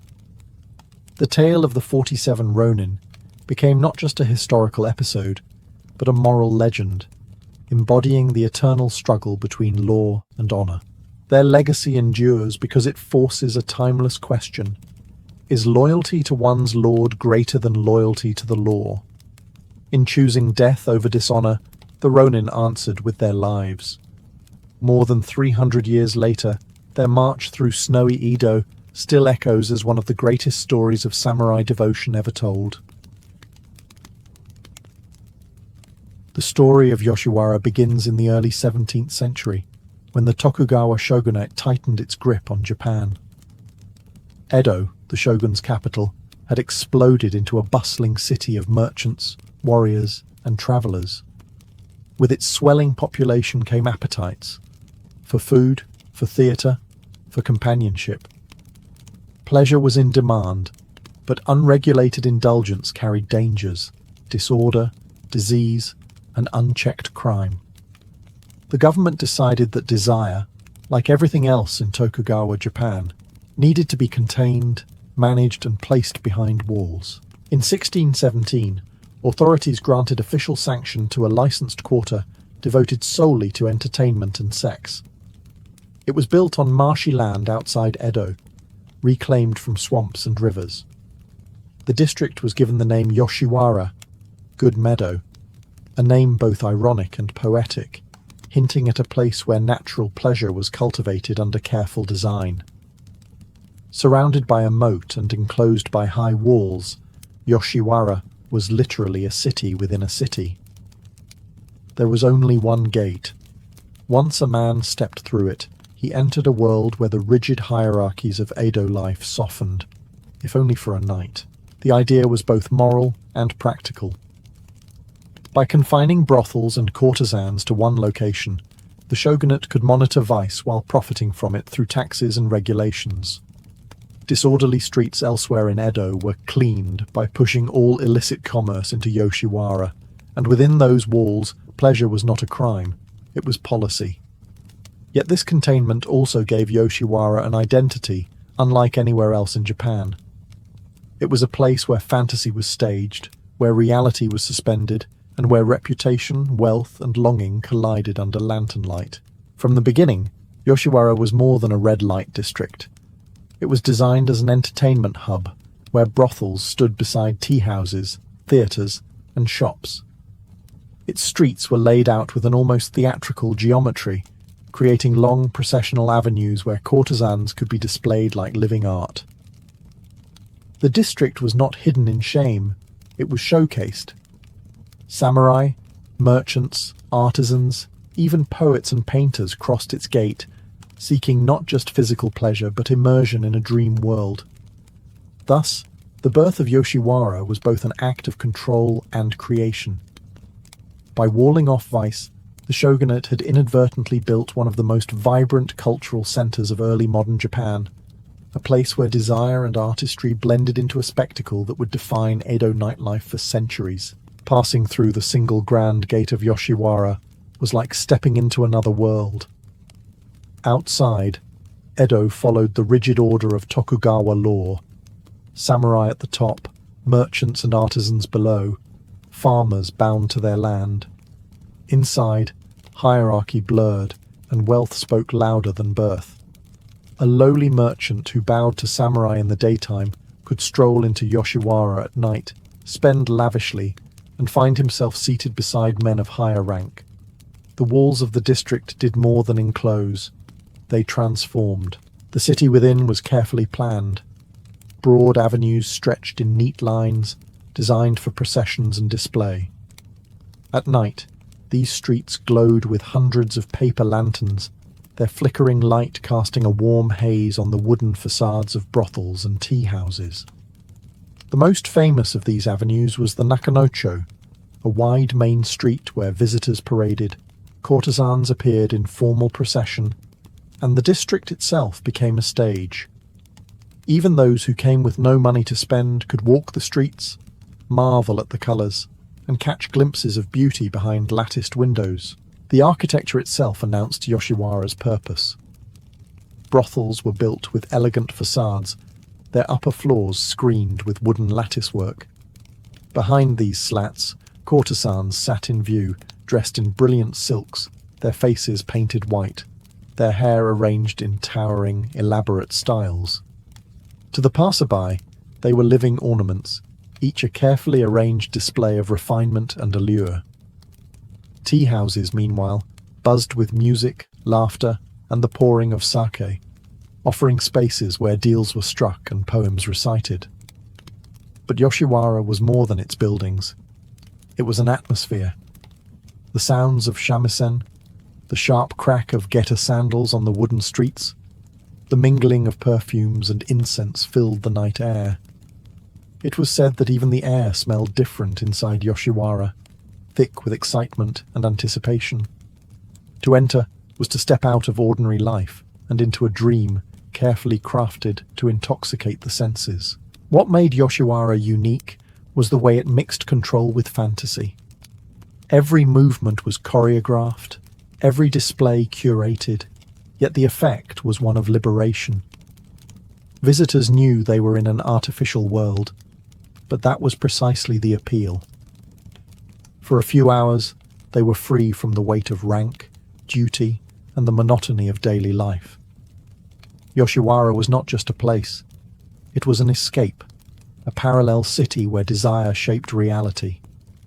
At the heart of Yoshiwara were its women, the courtesans, who transformed the district from a marketplace of bodies into a theatre of fantasy. Unlike common prostitutes elsewhere, Yoshiwara's courtesans were elevated into celebrities. They were not hidden in back alleys, but displayed openly, dressed in silks so dazzling that poets compared them to blossoms in eternal spring. Courtesans were ranked in a strict hierarchy, with the most celebrated known as oiran. These women were not merely companions, but arbiters of fashion and taste. They trained for years in calligraphy, poetry, music, and dance. An evening with an oiran was not simply a transaction. It was a performance of refinement, where wit, elegance, and artistry mattered as much as beauty. To win an audience with one required enormous wealth and patience. Often, men had to prove their seriousness by visiting multiple times, spending lavishly in tea houses before they were even granted the privilege of speaking to her directly. The appearance of an oiran in public was an event in itself. She would parade through Yoshiwara's main avenue accompanied by attendants, her robes layered in rich fabrics, her towering hairstyle pinned with ornate combs and hairpins. On her feet were komagata, platform sandals so high she could only walk slowly, each step deliberate and theatrical. Crowds gathered to watch, for the oiran embodied the ultimate fusion of desire and spectacle. She was a living symbol of luxury, the pinnacle of Edo's pleasure culture. Beneath the glamour, however, lay stark realities. Many courtesans began as young girls sold into the district by impoverished families, bound by contracts they had little choice in. Life in Yoshiwara was a paradox, gilded with luxury, yet caged by obligation. For every oiran who commanded admiration, countless others lived and died in obscurity, serving customers with little chance of rising in rank. Their painted smiles concealed the exhaustion of endless nights, the burden of debts, and the fragility of a life dictated by beauty's short span.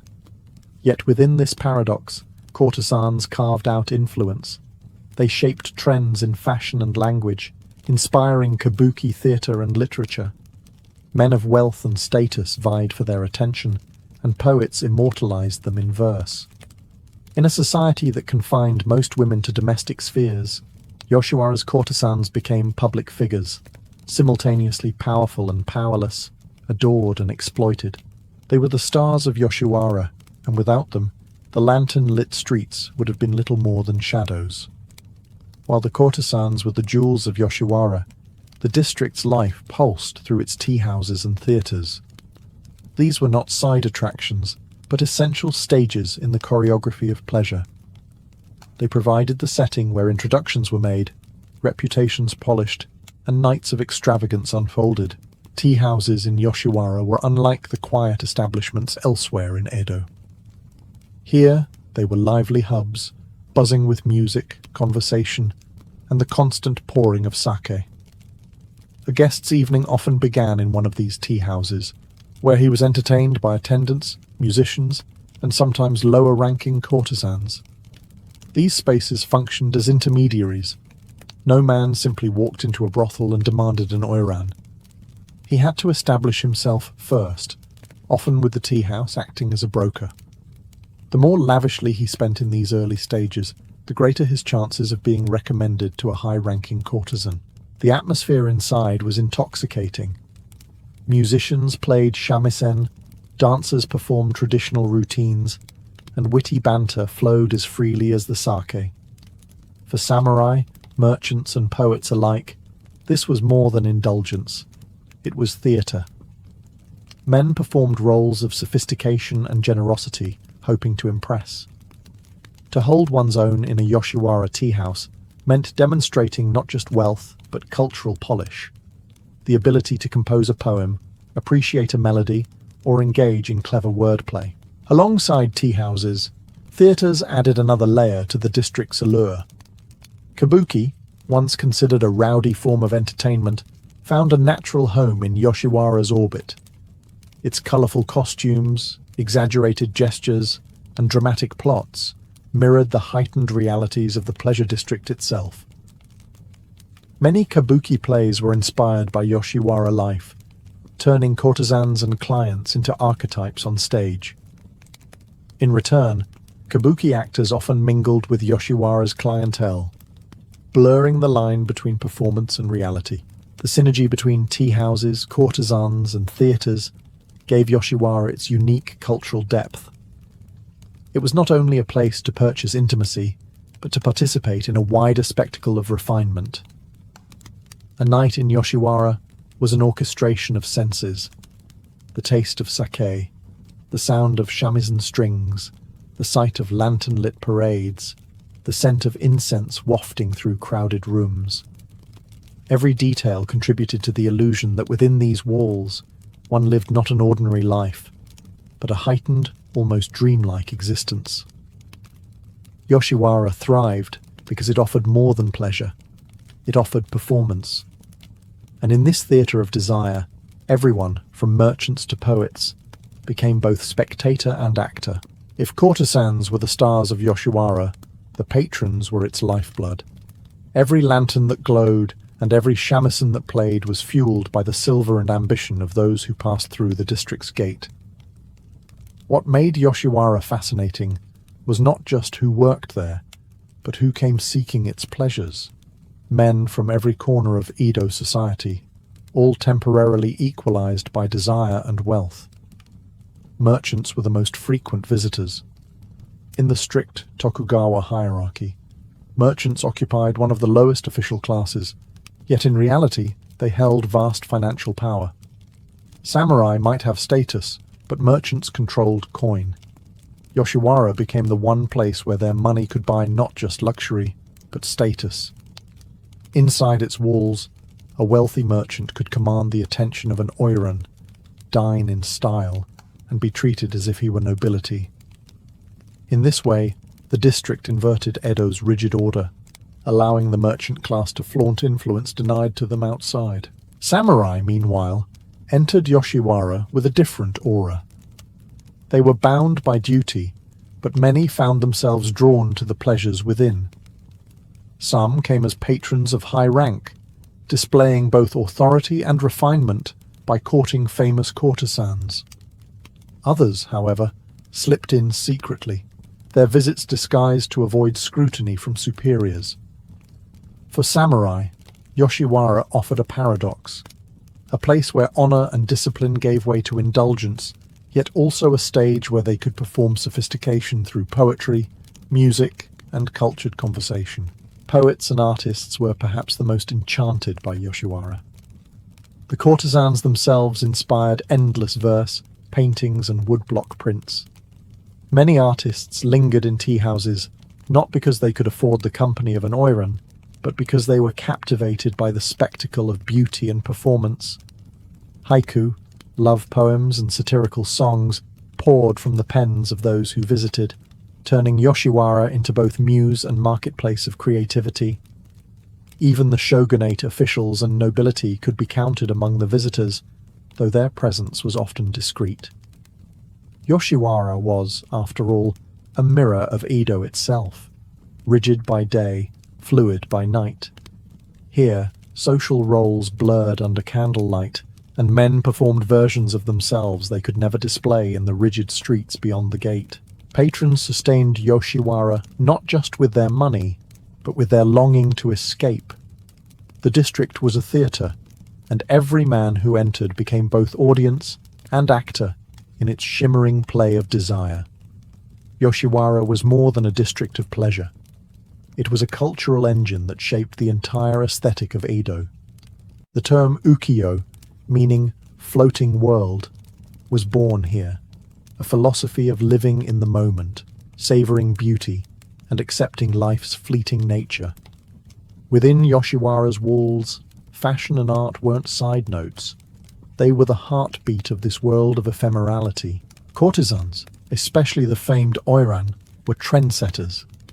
Their elaborate silk kimonos, heavy with embroidered cranes, chrysanthemums, or waves, dazzled visitors and set standards copied across the city. Each season brought new colors and motifs, and tailors in Edo rushed to imitate the styles glimpsed in Yoshiwara parades. Hairstyles, too, grew more extravagant, towering arrangements pinned with dozens of kanzashi hair ornaments. What began as the fashion of courtesans trickled down into the city's streets, reshaping the appearance of women far beyond the pleasure quarter. Art flourished in Yoshiwara's glow. Woodblock prints, or ukiyo-e, immortalized courtesans, actors, and famous scenes from the district. These prints circulated widely, allowing even those who never passed through the Yoshiwara gate to experience its allure. Artists like Kitagawa Utamaro captured the delicate beauty of courtesans, while Utagawa Hiroshige and Hokusai depicted the lantern-lit avenues and moonlit rooftops of the quarter.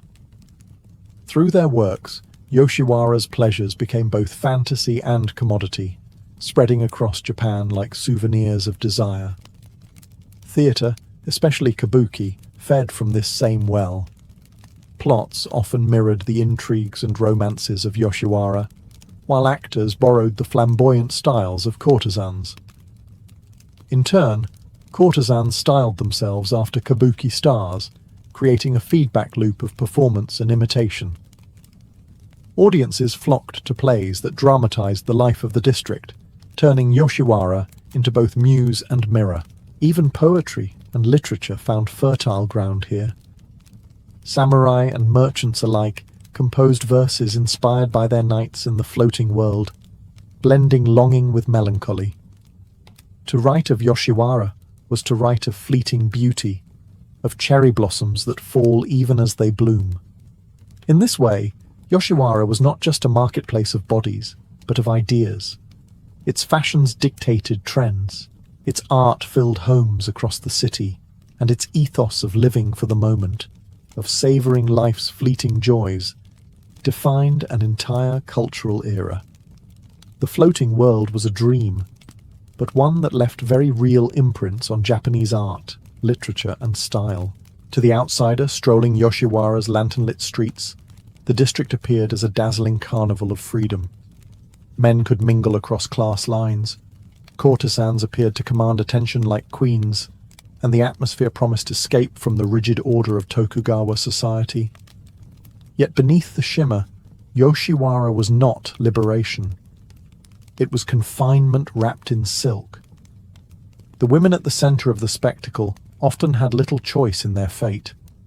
Many had been sold into Yoshiwara as children by impoverished families, bound to brothels by contracts that lasted years, sometimes decades. The path to becoming a high-ranking courtesan like an oiran was brutally narrow.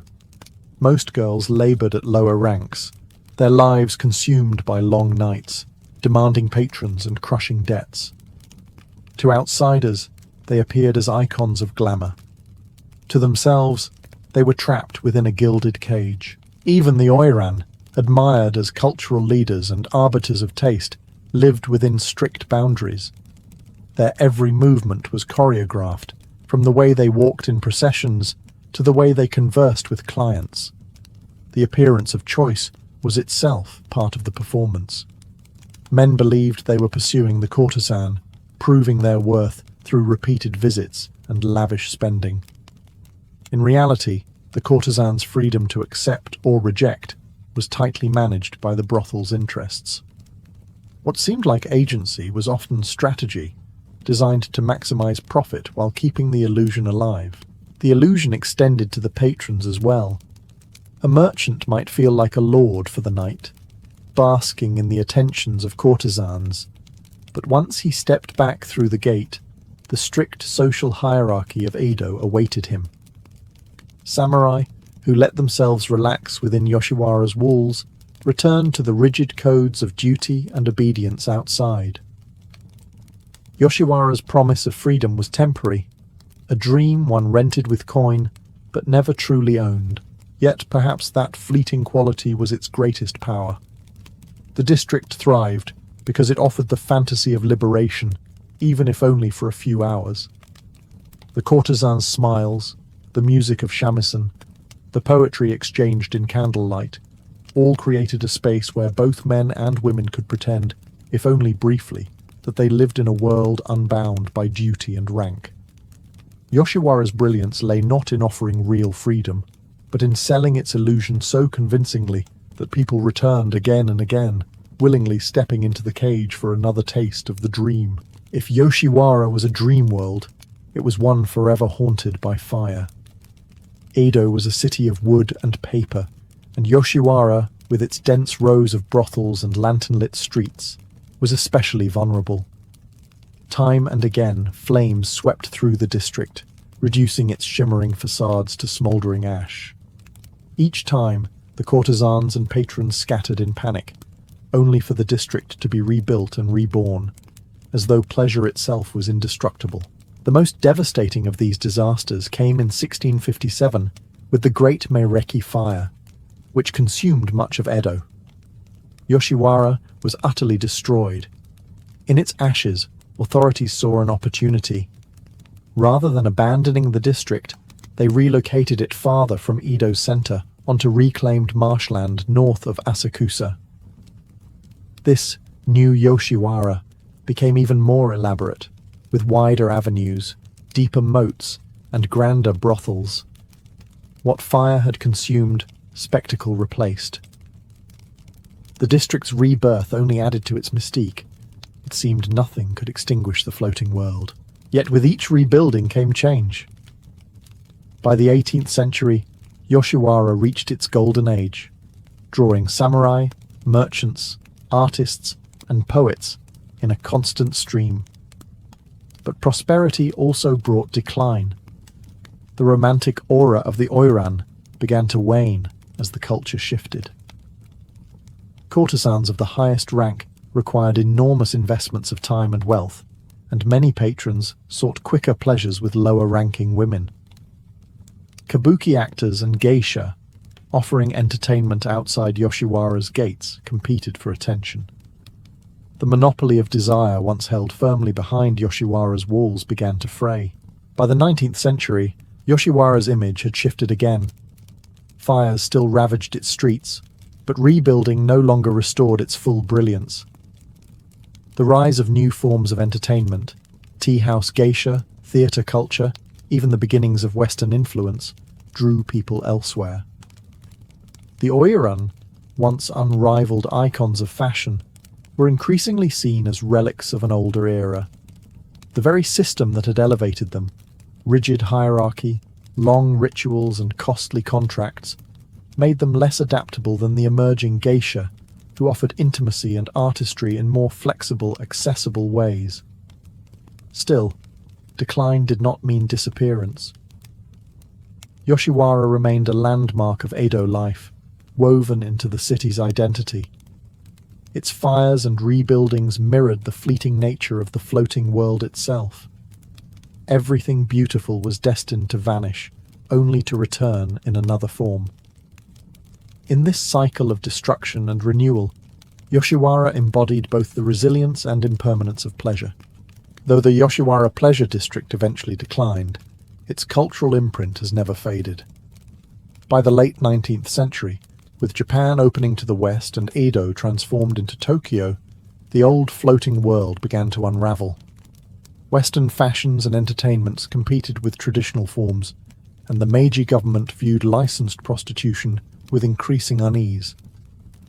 By the early 20th century, Yoshiwara's grandeur had faded into something more sordid, and the fires of World War II finally reduced much of the district to ruins. Yet the memory of Yoshiwara proved more enduring than its walls. What survived was the myth, a lantern-lit city where desire, art, and performance blended into a shimmering spectacle. Artists of the ukiyo-e tradition had already immortalized Yoshiwara in prints that circulated widely, ensuring that its courtesans and streets lived on as icons. Writers and poets, too, had woven its atmosphere into verse, capturing the bittersweet tension between beauty and impermanence. Even as the real district vanished, Yoshiwara lingered in Japan's imagination as a symbol of the floating world itself. The oiran, once flesh-and-blood women bound by contracts, became legendary figures. In festivals today, their processions are reenacted, with performers in towering hairpieces and impossibly tall sandals moving slowly through the streets. These parades echo the grandeur of Yoshiwara's past, transforming what was once commerce into cultural heritage. The geisha, who rose partly in Yoshiwara's shadow, carried forward the artistic traditions of music, dance, and refined entertainment, giving another afterlife to the district's legacy. Modern Japan remembers Yoshiwara with ambivalence. On one hand, it is seen as a place of exploitation, where women were trapped in gilded cages for the sake of men's pleasure. On the other, it is celebrated as a cradle of art, fashion, and literature, a place where creativity flourished under lantern light. This tension reflects the very nature of Yoshiwara itself, a paradox of beauty and suffering, freedom and confinement. Today, traces of the district survive in Tokyo's neighborhoods, in museums, in prints, and in festivals. But perhaps Yoshiwara's true legacy lies in the way it embodied the fleeting, bittersweet beauty of life itself. Like cherry blossoms falling at their peak, Yoshiwara dazzled precisely because it could not last. In memory and myth, it remains Japan's most famous dream of desire, a city that floated above reality and yet defined it.